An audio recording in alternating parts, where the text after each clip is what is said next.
Olá pessoal do Lancenet, estamos recebendo aqui hoje a visita do Ricardo Laser, secretário nacional de esporte de alto rendimento. Ele veio falar com a gente um pouco aqui sobre a Olimpíada. Estamos à beira de Londres e daqui 4 anos Rio. Primeiro Londres. Ricardo, o brasileiro costuma criar muita expectativa em relação ao resultado. Como isso é visto hoje no Ministério? Olha, nós somos muito favoráveis a essa ideia de resultado, né? É claro que nós temos que também situar o que é esse resultado.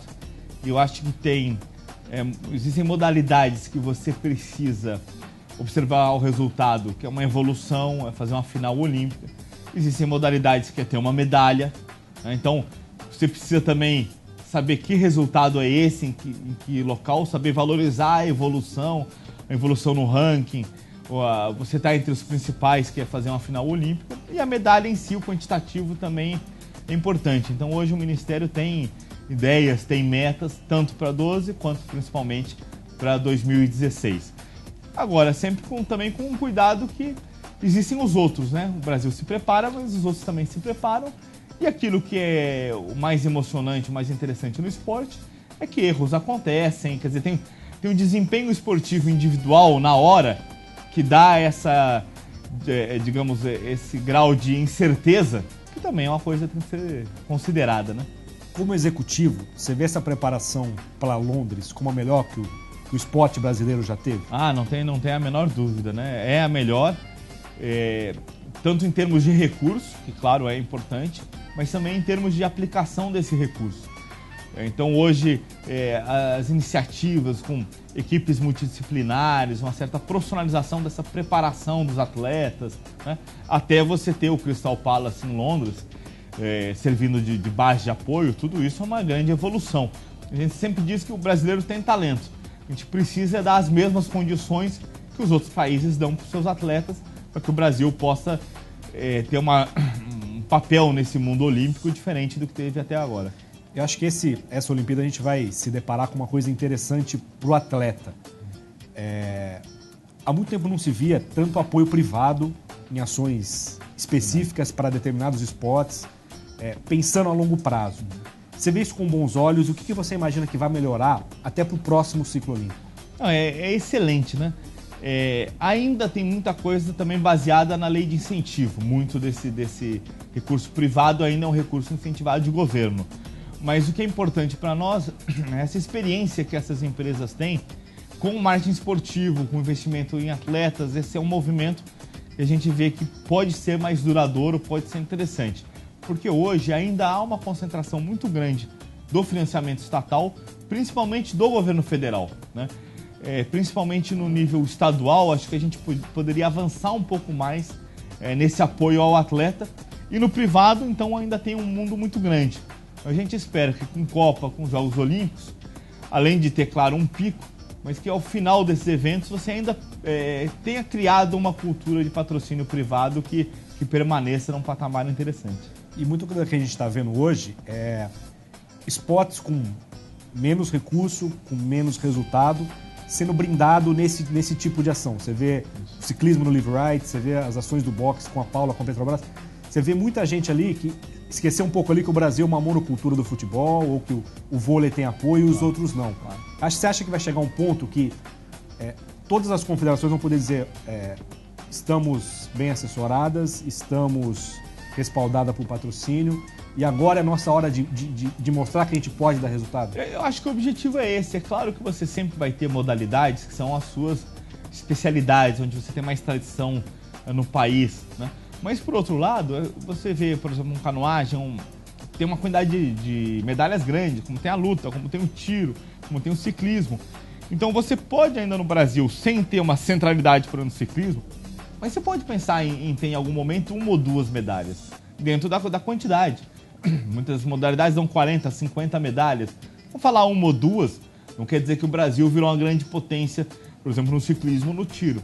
Mas com essa estruturação melhor dessas modalidades, pode haver uma contribuição dessas confederações. Então, acho que é interessante e nós estamos vendo resultados mais rápidos, às vezes, em algumas dessas modalidades. Você tem, por exemplo, a Ana Sátila, que tem 16 anos na canoagem, que está aparecendo. E essa é a primeira que ia chegar em Londres hoje para abrir a Vila Olímpica para o Brasil. O Felipe Vu no tiro. Né? Então você tem hoje, no tênis de mesa, né, que você tem o Hugo Calderano e o Eric Jaut liderando o ranking sub-18, né, internacional, mundial, o ranking de entrada. Então você vê que essa geração nova, ela está surgindo muito também nessas modalidades que a gente não tem tanta tradição, porque o salto pode ser mais rápido, né? Então isso é um momento interessante para esses esportes. E aí você citou pelo menos 4 nomes que provavelmente em 2016 o torcedor vai estar acompanhando de perto. Falando daqui 4 anos, o que ainda dá para mudar pensando em resultado, Ricardo? O Brasil hoje não se coloca como uma potência, o Marcos Vinícius esteve aqui recentemente, disse que ainda a gente está longe das grandes potências, mas agora a gente vai começar a brigar de igual para igual em esportes que a gente não brigava. Com o Brasil sendo sede, tendo estrutura, tendo esses projetos no entorno e tendo um apoio governamental, até onde você acha que o Brasil pode ir? Nós temos uma meta clara, né, que é chegar entre os 10 primeiros do ranking em 2016. Né? Essa é uma meta que nós estamos trabalhando, é declarada, e nós achamos que temos condição. O Brasil ainda não tem condição de brigar com China, com os Estados Unidos, com a Austrália, com o Reino Unido. Né? Isso a gente ainda precisa de mais tempo, mais investimentos para chegar. Mas para estar nessa faixa entre os 10 primeiros já é possível. E nós estamos realmente vendo essa multiplicidade dessas modalidades e dessas gerações aparecendo. Então ainda dá para fazer muita coisa, principalmente no sentido do aprimoramento desses atletas. Né? Nós temos alguns programas que são interessantes que a gente vê que estão dando esse suporte. Vou dar um exemplo no tênis. Hoje o Ministério do Esporte apoia os 21 principais tenistas brasileiros, à exceção do Belucci, que já tem uma vida profissional encaminhada, mas principalmente nessa faixa etária, que vamos dizer, vai entre os 16 e 19 anos. Por quê? Nós sempre tivemos uma tradição de formar esses jogadores, mas você não conseguia profissionalizá-lo. A né? transição A transição para esse profissionalismo é difícil. Então você tem realmente uma evasão muito grande, por quê? É a hora que você tem que ir para o circuito internacional, que o patrocínio não dá conta mais de manter aquele atleta. Então nós temos vários programas de apoio, como esse do tênis, que pegam essa faixa. Então acho que para 16, esse trabalho com o sub-19, com o sub-21, é importante. Então você olhar, por exemplo, a seleção feminina sub-19, de basquete, nós apoiamos a masculina e a feminina. As duas foram muito bem, a feminina foi para uma medalha de bronze no Mundial que nós nunca tínhamos tido no sub-19. Para uma Olimpíada, eu preciso ter umas 3 gerações. Mas são meninas, essas sub-19, que já tiveram uma experiência internacional. Então a gente perde aquela coisa de que pela primeira vez na Olimpíada, aquelas jogadoras vão ter uma experiência internacional. Não, elas já tiveram jogos difíceis no sub-19, no sub-21, já viajaram para fora, já viram as dificuldades que chegam numa Olimpíada com essa experiência. Isso faz muita diferença no desempenho, né? Na formação de grupos, de gerações. O basquete feminino ficou alguns anos, 2 gerações pelo menos, que não teve essa experiência nas categorias de base, essa experiência internacional. Então quando chega na hora de disputar uma Olimpíada, você sente mais. Então esse tipo de trabalho é o que a gente tem intensificado de 2010 para cá. E 2012 e 2013 vão ser grandes focos, vão ser objetos de muito investimento nosso. Saindo um pouco de dentro da quadra, do campo, para uma área mais da direção. Nessa última semana a gente teve a aprovação dessa limitação no mandato dos dirigentes.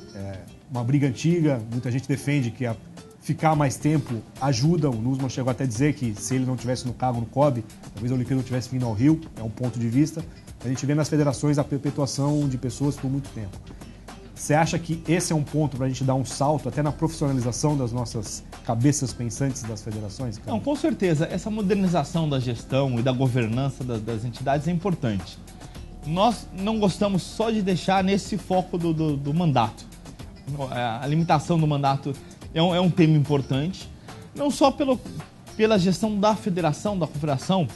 Claro, o presidente Nussmann tem uma certa razão, quer dizer, você tendo uma inserção, um domínio daquela situação, é claro que você tem uma condição de fazer um bom trabalho se você for um bom gestor. Sim. Também, se você for um mau gestor, você também perpetua uma situação inadequada, ruim. Mas é preciso ver também o colégio eleitoral, é preciso ver toda a estrutura de gestão, se ela é profissionalizada ou não, se você tem um executivo de mercado contratado ou não. Então, esse tema é fundamental, é importante, mas a gente também olha numa certa abrangência. Governança, mandato é importante, né? Mas outros temas também são importantes. Participação dos clubes no colégio eleitoral, participação de ex-atletas no colégio eleitoral, você ter as datas bem definidas, o processo eleitoral bem regulamentado. Existem confederações que a gente já teve muito problema, que uma semana antes da eleição muda de cidade, muda de local, muda de horário. Quer dizer, esse tipo de coisa o Ministério tem tentado cada vez mais incentivar que as práticas sejam mais estáveis, mais transparentes, porque isso também é um aspecto importante nessa profissionalização da gestão. Para encerrar nosso papo aqui, uma palavrinha que o torcedor aprendeu nos últimos tempos: legado.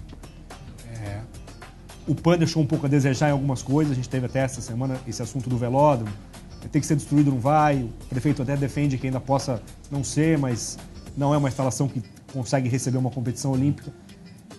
Que coisas a gente aprendeu no PAN, que a gente não repete para a Olimpíada, e como você vê para daqui 4, 5 anos essa discussão do que temos e o que vamos aproveitar, Ricardo?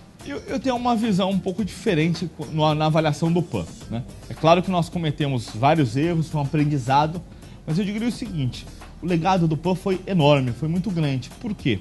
Porque nós temos que pensar o legado do PAN enquanto pan-americano. Eu acho que há um erro de avaliação do legado do PAN quando você fala assim: Barcelona deixou um legado, mas Barcelona são Jogos Olímpicos, né? Se nós olharmos a história dos pan-americanos para trás, o pan-americano do Rio e do Brasil deixou um legado que nenhum outro pan-americano Eu fui deixou. te dizer que eu estava em Santo Domingo e aquilo era mais uns Jogos Abertos do interior do que um pan-americano. A gente pode falar até que os Jogos Olímpicos, de certa maneira, no Rio de Janeiro, são um legado do que a gente aprendeu com o PAN. Então, primeiro, eu faço uma avaliação muito boa do legado do PAN. Agora, não foi perfeito, e era o primeiro caminho, depois de muitos anos. O último PAN no Brasil tinha sido 63, a Copa do Mundo tinha sido 50. Então, nós ficamos muitas décadas longe das grandes competições. Então, teve um legado de conhecimento, de planejamento muito grande que a gente agora pode aprender nos Jogos Olímpicos. Um outro aprendizado: não basta pensar o legado da instalação. Nós estávamos discutindo isso antes. O Maria Lenk, que sofreu algumas críticas sobre a utilização. O Maria Lenk, ele não tem ainda uma utilização ideal, porque a gente não tem a rede embaixo para abastecer o Maria Lenk. Ou seja, não basta pensar no legado só do equipamento isolado.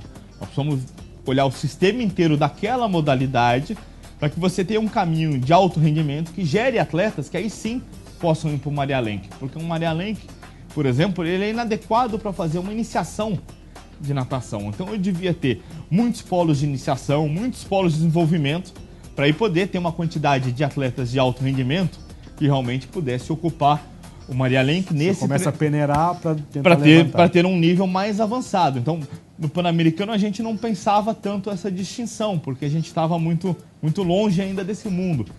Se você pensar, quando nós fizemos o Sul-Americano no Brasil em 2002, nós tínhamos que fazer em 4 cidades: São Paulo, Rio, Curitiba e Belém. Porque nenhuma cidade brasileira tinha condição de receber um Sul-Americano, que são jogos muito restritos, muito pequenos, muito menores que os próprios pan-americanos. Então, realmente, esse desconhecimento, essa desarticulação, essa obsolescência da estrutura brasileira esportiva é muito grande.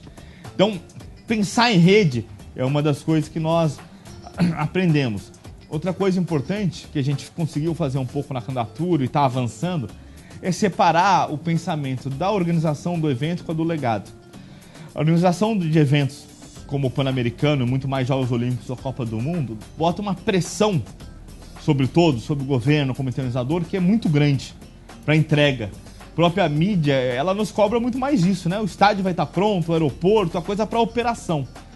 Se você não separar esse pensamento, esse grupo para pensar legado antes, desde o começo, você só vai pensar o legado quando ele já está meio pré-determinado, você já tem menos opções para fazer um legado interessante. Então isso a gente aprendeu também, olha, vamos pensar antes o que vai fazer. E algumas coisas são difícil balanço. você pensar 2005, 2006, quando se desenvolvia a estrutura para o Pan-Americano, que o Rio poderia ser sede de Jogos Olímpicos mesmo e fazer um velódromo com características olímpicas, eu acho que não é uma cobrança também razoável, entendeu? Quer dizer, foi feito um velódromo, o Brasil não tinha nenhum, então acho que justificava ter um velódromo. Era um velódromo pequeno, era um velódromo que à época atendia todos os requisitos necessários. E, infelizmente, para os Jogos Olímpicos não vai ser possível. Quer dizer, as pessoas às vezes confundem planejamento com predição.